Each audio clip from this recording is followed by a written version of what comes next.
Hello दोस्तों, आप सभी का स्वागत है मेरे यूट्यूब चैनल में। आज की कहानी है आपके प्यार में, भाग 29।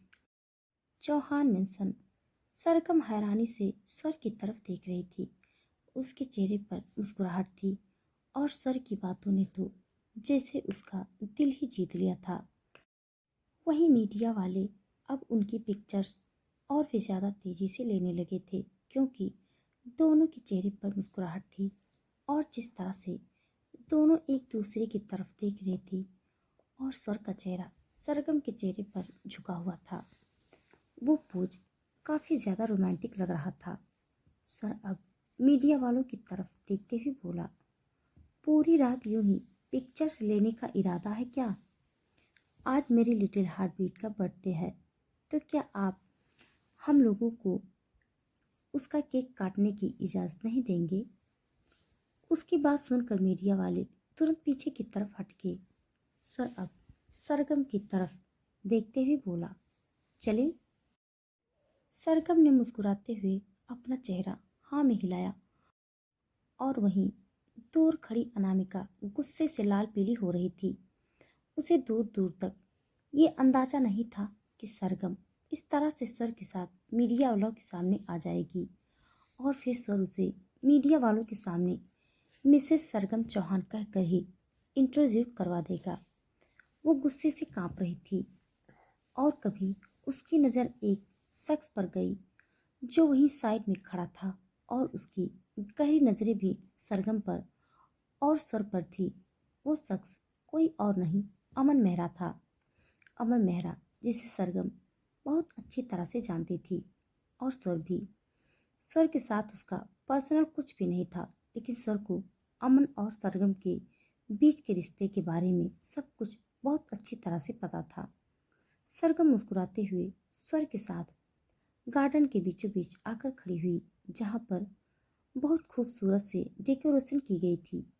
सामने ही एक राउंड टेबल था जिसके ऊपर चैंडलियर वाली डेकोरेशन थी और एक खूबसूरत सा राउंड, लेकिन तकरीबन 5 डॉलर केक रखा हुआ था। सरगम ने सोचा भी नहीं था कि उसकी हार्ट बीट का फर्स्ट बर्थडे इतनी ज़्यादा खूबसूरती से मनाया जाएगा।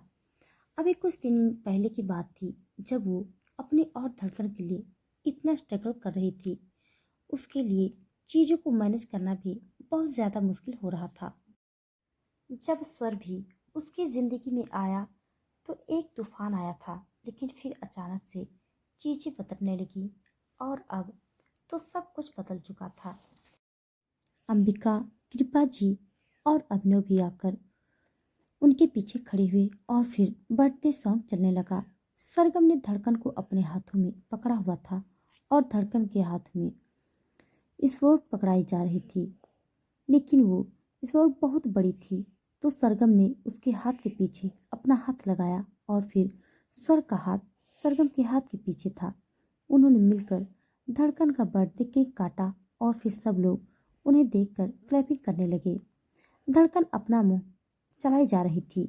उसकी छोटी छोटी सी दांत साफ साफ दिखाई दे रहे थे और वो केक को देखकर ऊपर की तरफ फुदक रही थी, जैसे कह रही हो कि उसे भी अपना बर्थडे केक टेस्ट करना है। सरगम ने अपने हाथ में जरा सा केक लिया और उसे खिलाया, तो धड़कन बू बू की आवाज़ निकालते हुए उस सारे केक को खा गई। स्वर ने अब केक का टुकड़ा लिया और फिर पहले उसे धड़कन की तरफ बढ़ाया, फिर धड़कन को थोड़ा सा खिलाकर सरगम की तरफ बढ़ा दिया। सरगम ने मुस्कुराते हुए वो केक खाया और फिर थोड़ा सा केक स्वर को भी खिलाया।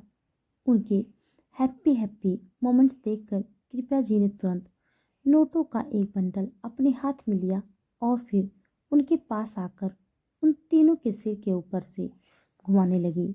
उन्होंने अब उन तीनों की नज़र उतार कर नोटों का वो बंडल एक सर्वेंट के हाथ में दे दिया और बोली, ये सब आपस में बांट लेना। वो सर्वेंट पैसे लेकर तुरंत वहां से चली गई। अंबिका अब धड़कन के पास आई और अपने हाथ में पकड़ा हुआ एक बॉक्स खोलकर उसी से एक चैन निकालकर धड़कन के गले में पहनाते हुए बोली, आपकी बुआ की तरफ से आपके लिए। वैसे तो मैं आपकी मासी थी, लेकिन आपकी धड़कन ने मुझे आपकी बुआ बना दिया।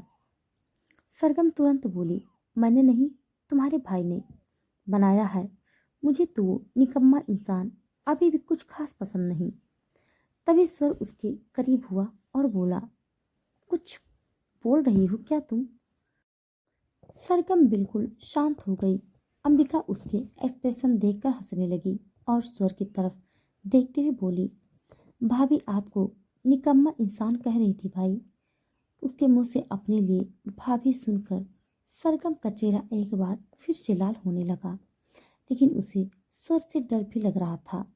स्वर अपनी तिरछी नजरों से सरगम की तरफ देखते हुए बोला, कुछ ज्यादा ही जुबान चलाती है तुम्हारी। सरगम तुरंत बोली, सच में चौहान साहब, मैंने कुछ नहीं कहा।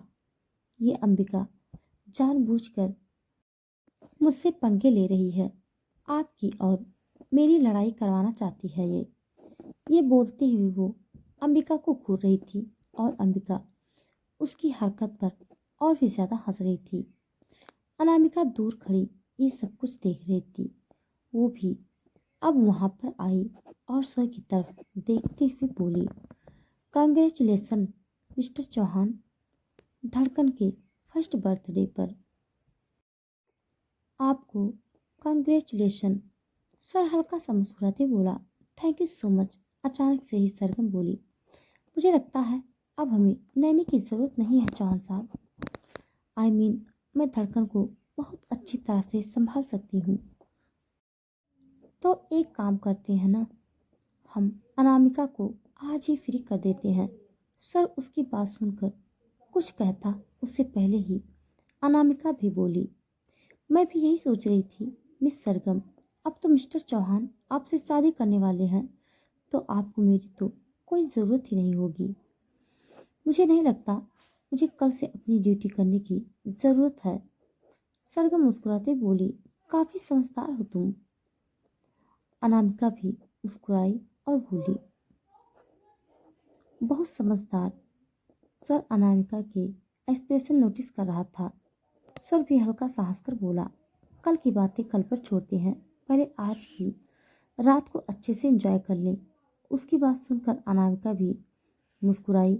तभी होस्ट ने एक डांस की अनाउंसमेंट की, जो कि बच्चों के लिए होने वाली थी। सब लोगों की नज़रें स्टेज की तरफ चली गई, जहाँ पर ऊपर कलरफुल पर्दे लगे हुए थे और उनके बीच बीच एक झूमर लगा हुआ था, जो कि बहुत ज़्यादा खूबसूरत था। नीचे आर्टिफिशियल स्मोक फैला हुआ था और कुछ बच्चे अब स्टेज पर जाकर खड़े हो गए थे। उनके पीछे जोकर खड़े थे, जो तरह तरह के मुंह बना रहे थे। वो सब देखकर वहां पार्टी में आए हुए सारे बच्चे आगे की तरफ आकर खड़ी हो गई। सरगम ने हैरानी से स्वर की तरफ देखा और बोली, आपने ये सारे अरेंजमेंट भी किए थे? स्वर तुरंत बोला, तो तुम्हें क्या लगा कि मैंने सिर्फ तुम्हारी ड्रेस अरेंजमेंट किए थे? सरगम मुंह बनाते हुए बोली, तो सुना क्या रहे हैं, अब तो पूरी जिंदगी आपको ये अरेंजमेंट करने पड़ेंगे। स्वर मुस्कुराते हुए बोला, मैं तैयार हूँ। सरगम की बोलती अब बिल्कुल बंद हो गई। वो सामने की तरफ देखने लगी। वो डांस परफॉर्मेंस सच में बहुत ज़्यादा फनी और इंजॉयबल थी।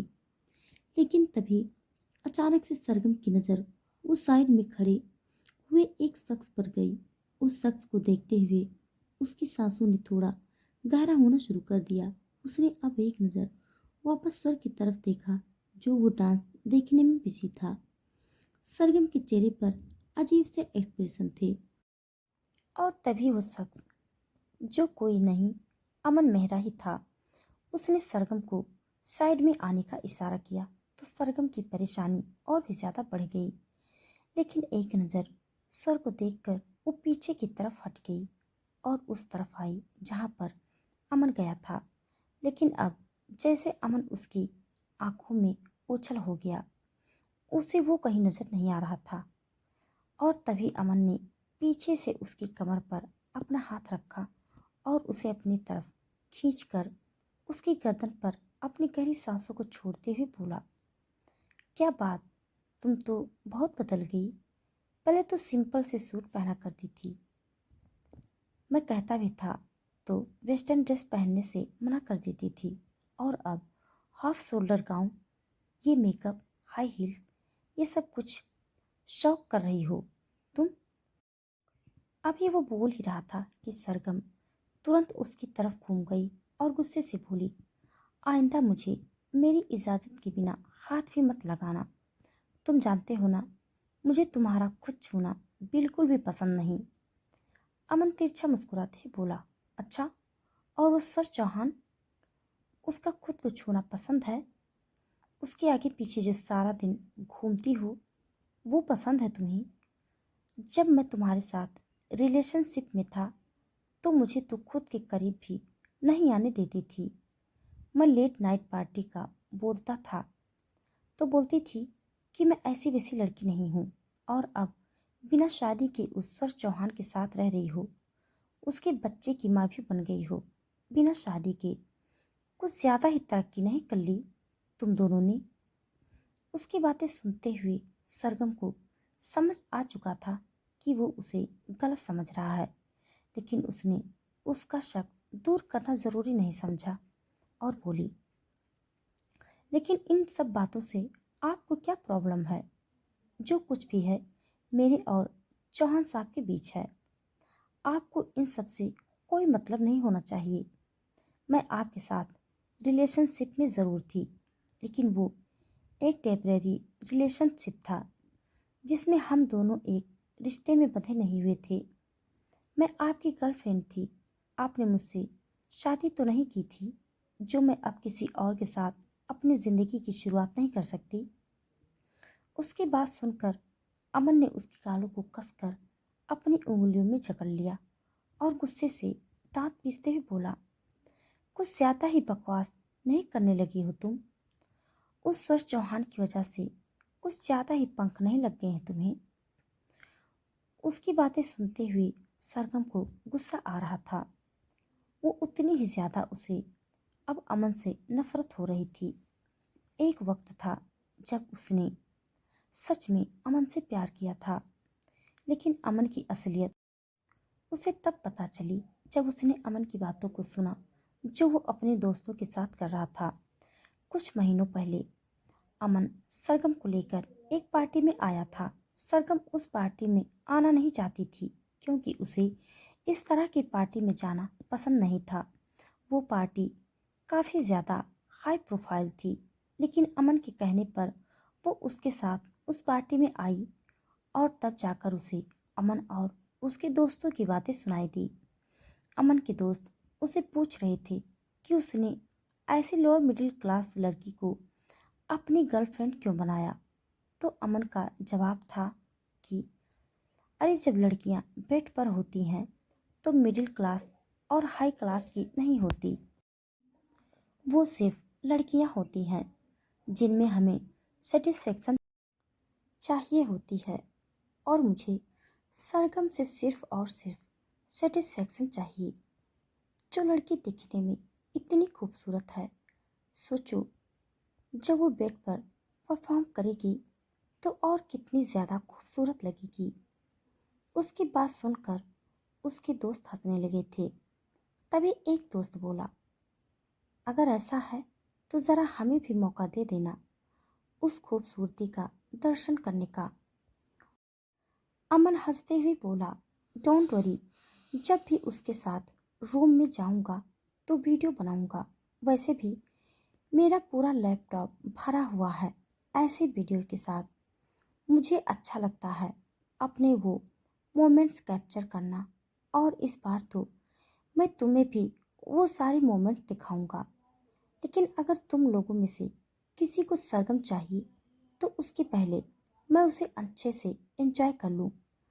ये बोलते हुए उसके ड्रिंक का ग्लास अपने होठों से लगा लिया, और उसकी बात सुनकर सरगम के पैरों तले जमीन खिसक चुकी थी। वो दिन था और आज का दिन उसने कभी अमन से बात तक नहीं की थी, और जब सरगम ने उसे एटीट्यूड दिखाया और उसका फ़ोन उठाना बंद कर दिया तो अमन भी उसके पीछे आना बंद हो गया था। वो कभी कभी सरगम के साथ ज़बरदस्ती करने की सोचता था, लेकिन फिर एक मिडिल क्लास लड़की के लिए वो अपना कंट्रोल क्यों खोई, ये बात सोचकर खुद को कंट्रोल कर लेता था। Present day. वो गुस्से से सरगम का चेहरा दबा रहा था और सरगम की आंखों से आंसू बहने लगे थे। लेकिन फिर एक झटके से उसने अमन को धक्का दिया और गुस्से से बोली, खबरदार, अगर आइंदा मुझे हाथ भी लगाया तो मेरे पंख बेशक से लगे हों या ना लगे हों, लेकिन आइंदा अगर तुमने मुझे हाथ भी लगाया ना तो मैं चौहान साहब को बता दूंगी और फिर तुम्हें ऐसा उड़ाएंगे कि पूरी जिंदगी उड़ते रहोगे। तुम जानते नहीं हो मेरे चौहान साहब को। उसकी बात सुनते हुए अमन व्यंग से हंसने लगा और उसके हंसते हुए देखकर सरगम हैरान हो रही थी। अमन उसके बिल्कुल करीब हुआ और बोला, तुम्हें लगता है कि मैं तुम्हारे चौहान साहब मतलब मिस्टर चौहान को नहीं जानता? बहुत अच्छी तरह से जानता हूँ मैं। और तुम्हें पता है, लड़कियों से धोखा तो वो पहले भी खा चुके हैं, इसीलिए उनका दिल टूटा हुआ है। और अगर दोबारा उन्हें किसी लड़की से धोखा मिलेगा तो सोचो उनका क्या हाल होगा। सरगम अब और भी ज्यादा चौंक गई। अमन तिरछी मुस्कुराहट के साथ बोला, सोचो अगर मैंने तुम्हारे चौहान साहब को बताया कि तुम वो लड़की हो जो पूरा 1 साल मेरे साथ रिलेशनशिप में थी, जिसके साथ न जाने मैंने कितनी रातें और कितने दिन बिताए हैं, उसे घुमाने के लिए न जाने कहाँ कहाँ लेकर गया हूँ, और फिर उसके बदन को मैंने कब कब किस किस तरह से देखा है, तो ये बोलते हुए उसने अपनी उंगली सरगम के कंधे पर रखी और फिर उसे धीरे धीरे उसके क्लीवेज की तरफ लेकर आने लगा। सरगम ने उसे जोर से धक्का दिया और बोली, जस्ट शट अप। हम दोनों के बीच ऐसा कुछ नहीं हुआ जो तुम बोल रहे हो। अमन तुरंत बोला, लेकिन इस बात को तुम अपने चौहान साहब के सामने प्रूफ कैसे करोगी? तुम भूल गई क्या वो पिक्चर्स जो हम दोनों ने एक दूसरे के साथ क्लिक की थी? स्नैपचैट, इंस्टाग्राम पर स्टोरी वगैरह, वो सब तो याद होगा ना तुम्हें? इतना सब तो बहुत है तुम्हारे चौहान साहब का दिल और ट्रस्ट दोनों तोड़ने के लिए। उसकी बात सुनते हुए अब सरगम के चेहरे पर परेशानी छलकने लगी। हालांकि वो तो कभी भी पिक्चर्स को क्लिक नहीं करवाना चाहती थी, लेकिन अमन को पिक्चर्स क्लिक करना पसंद था, तो वो हमेशा सरगम के साथ अपनी पिक्चर्स क्लिक करता रहता था। उसका परेशानी से भरा हुआ चेहरा देखकर अमन मुस्कुराया और बोला, आज की रात तुम अपनी पार्टी अच्छे से एंजॉय कर सकते हो, लेकिन कल रात होटल प्लाजा में दोपहर 3 बजे चुपचाप चली आना, वरना मुझे तुम्हें लेने आना पड़ेगा। और फिर अगर मैं तुम्हें लेने आऊँगा तो तुम जानती हो क्या होगा। जाओ अब जाकर अपनी पार्टी को अच्छे से एंजॉय करो। उसकी बात सुनकर सरगम बस उसकी तरफ देखती ही रह गई। अमन अब वहाँ से चला गया और सरगम को समझ नहीं आया कि वो करे तो क्या करे। अमन के पास जाना तो वो बिल्कुल भी नहीं चाहती थी, लेकिन स्वर को ये सब कुछ बताना और फिर स्वर उस पर यकीन करेगा ये भी नहीं जानती थी। इस बात की भी कोई गारंटी नहीं थी। उसकी आंखों में नमी एक बार फिर से तैर गई। वहीं दूसरी तरफ स्टेज पर बच्चों की परफॉर्मेंस खत्म हो चुकी थी और अब स्वर की नज़रें सरगम को ढूंढ रही थी। उसे लगा शायद सरगम उसके साथ ही खड़ी है, लेकिन वहां पर ना ही सरगम थी और ना ही धड़कन। स्वर कुछ सोचते हुए बोला, इतनी जल्दी सरगम लिटिल हार्ट बीट को लेकर ऊपर रूम में भी चली गई क्या? अभी तक तो उसके सोने का भी वक्त नहीं हुआ, तो फिर वो उसे इतनी जल्दी ऊपर क्यों ले गई? ये बोलते हुए वो मेंशन के अंदर जाने का सोच रहा था, लेकिन जैसे ही उसने अपने 4-5 कदम बढ़ाए, उसे सामने से सरगम आती हुई नजर आई, जो एकदम से परेशान लग रही थी। स्वर उसके बिल्कुल करीब आया और बोला, क्या हुआ? लिटिल हार्ट बीट ने कुछ ज्यादा परेशान कर दिया है क्या? सरगम ने नजरें उठाकर उसकी तरफ देखा। वो फिलहाल कुछ सोच समझ नहीं पा रही थी। वहीं स्वर एक बार फिर से बोला, अभी कुछ लोग लिटिल हार्ट बीट से मिलना चाहते थे, पर कोई बात नहीं, अगर वो सो गई है तो। सरगम उसकी बात पूरी होने से पहले बोली, आपने उसे सुला दिया? स्वर तुरंत बोला, मैंने मैंने उसे कहाँ सुलाया? सुलाने तो तुम उसे ले गई थी ना। सरगम चौंकते हुए बोली, नहीं तो मैं भला उसे सुलाने क्यों लेकर जाऊंगी चौहान साहब? अभी तो पार्टी चल रही है ना।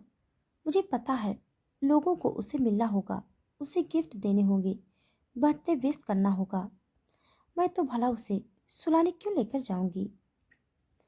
तभी अंबिका वहां पर आई और स्वर और सरगम की तरफ देखते हुए बोली, मेरी फ्रेंड्स धड़कन से मिलना चाहती हैं भाई। धड़कन कहाँ है, बताइए ना। फिर उन्हें अपने घर के लिए भी निकलना है। उसकी बात सुनकर स्वर, जो सरगम की बात सुनकर ये सोचने लगा था कि शायद धड़कन अंबिका के पास होगी, अब उसकी वो गलतफहमी भी दूर हो गई थी। वहीं सरगम भी अब हैरानी से अंबिका की तरफ देख रही थी। स्वर ने अब तुरंत कृपा जी और अभिनव की तरफ देखा तो वहीं साइड में खड़े थे और दूसरे डांस परफॉर्म को एंजॉय कर रहे थे, लेकिन उनके पास भी धड़कन नहीं थी। सरगम स्वर की तरफ देखते हुए बोली, धड़कन कहाँ है चौहान साहब? वो आपके पास थी ना। स्वर ने अपना चेहरा ना में हिलाया और बोला, नहीं हार्टबीट, लिटिल हार्टबीट तुम्हारे पास थी। सरगम तुरंत बोली, मेरे पास नहीं थी चौहान साहब, धड़कन आपके पास थी। स्वर एक बार फिर से बोला, मैंने कहा ना लिटिल हार्टबीट तुम्हारे पास थी, तो तुम मान क्यों नहीं रही हो मेरी बात? ये बोलते हुए उसकी आवाज थोड़ी ऊंची हो गई थी और सब लोग अब उनकी तरफ देखने लगे थे। वहीं दूर खड़ी अनामिका के चेहरे पर डेविल स्माइल थी। वो तिरछी मुस्कुराहट चेहरे पर लिए बोली, आई एम सो सॉरी। वैसे तो बच्चों के साथ कुछ गलत करना बहुत बुरी बात है, लेकिन क्या करूं, इस बार अगर ऐसा नहीं करती तो यहाँ से जाना पड़ता, और अगर यहाँ से चली जाऊंगी तो फिर मेरे इरादे कैसे पूरे होंगे? मैं यहाँ पर सिर्फ नैनी बनकर रहने के लिए थोड़ी ना आई थी। मेरे इरादे तो मिस्टर चौहान हैं, उन्हें हासिल करना है, जो मैं किसी भी हालत में करके रहूंगी। अब उसके लिए अगर मुझे एक मासूम सी बच्ची की कुर्बानी देनी भी पड़ी तो क्या ही बड़ी बात है। ये बोलते हुए उसकी वो तिरछी मुस्कुराहट और भी ज्यादा गहरी हो गई थी। वहीं दूसरी तरफ स्वर ने अब नितेश को धड़कन को ढूंढने के लिए लगा दिया था। सारे गार्ड्स हर जगह फैले थे। पार्टी में एक अजीब सी भगदड़ मच गई थी। डांस परफॉर्मेंस को वहीं पर रुकवा दिया गया था। सरगम का दिल बैठने लगा था। अनामिका स्वर की तरफ आई और बोली, मैंने भी धड़कन को सब जगह ढूंढ लिया मिस्टर चौहान, लेकिन मुझे धड़कन कहीं नजर नहीं आ रही। और सरगम, तुम्हें अगर धड़कन का ख्याल रखना नहीं था तो तुमने उसकी जिम्मेदारी भी क्यों ली? अभी कुछ वक्त पहले तुम कह रही थी कि तुम अब धड़कन का ख्याल रख सकती हो। अब तो तुम उसकी मम्मा बनने वाली हो, लेकिन तुमने तो एक ही दिन में लापरवाही की हद पार कर दी। सरगम उसकी तरफ देखते हुए बोली, अपनी बकवास बंद करो। मैंने कोई लापरवाही नहीं की है। मैं मेरी धड़कन के साथ कोई लापरवाही, उसकी बात पूरी होती उससे पहले ही अनामिका एक बार फिर से बोली, लापरवाही तो तुमने की है, उस दिन मॉल में भी की थी और आज यहाँ पर भी की है। सरगम गुस्से से दांत पीसते हुए बोली, ओह रियली, मैंने लापरवाही की है? मैं बताऊं सबको कि किसने क्या किया है? इसके आगे वो कुछ कहती उससे पहले ही स्वर उसकी तरफ देखते हुए बोला, बेशक से तुम मानो या न मानो सरगम, लेकिन तुमने लापरवाही तो की है। उसकी बात सुनकर सरगम हैरानी से स्वर की तरफ देखने लगी। उसे यकीन नहीं हो रहा था कि स्वर उससे ये बात कह रहा है। वहीं स्वर की बात सुनकर अनामिका के चेहरे पर डेविल स्माइल आ गई थी। वो और भी ज्यादा तिरछी नजरों से सरगम की तरफ देखने लगी थी और सरगम की आंखों से आंसू बहने लगे थे। वो स्वर की तरफ देखते हुए बोली, मैंने सच में कोई लापरवाही नहीं की है चौहान साहब, और आप ऐसा सोच भी कैसे सकते हैं। तभी स्वर ने उसकी तरफ देखते ही पूछा, अगर ऐसा है तो बताओ, जब वो डांस परफॉर्मेंस चल रहा था तो तुम कहाँ थी? अगर धड़कन तुम्हारे साथ नहीं थी तो तुम धड़कन को ऐसे अकेला छोड़कर कहाँ गई थी? ऐसा कौन सा इम्पोर्टेंट काम था जो तुम्हें धड़कन पर से अपनी नज़र हटानी पड़ी, ये जानते हुए कि धड़कन इतनी छोटी है और उसे हर वक्त तुम्हारी ज़रूरत है? उसका सवाल सुनकर सरगम की बोलती एकदम से बंद हो गई थी, क्योंकि स्वर के इन सवालों का जवाब उसके पास नहीं था। आज के लिए बस इतना। इसके आगे का भाग जानने के लिए आप सब मेरे साथ बने रहिए। हमारी कहानी आप सबको कैसे लग रही है कमेंट बॉक्स में ज़रूर बताइएगा। तब तक के लिए धन्यवाद।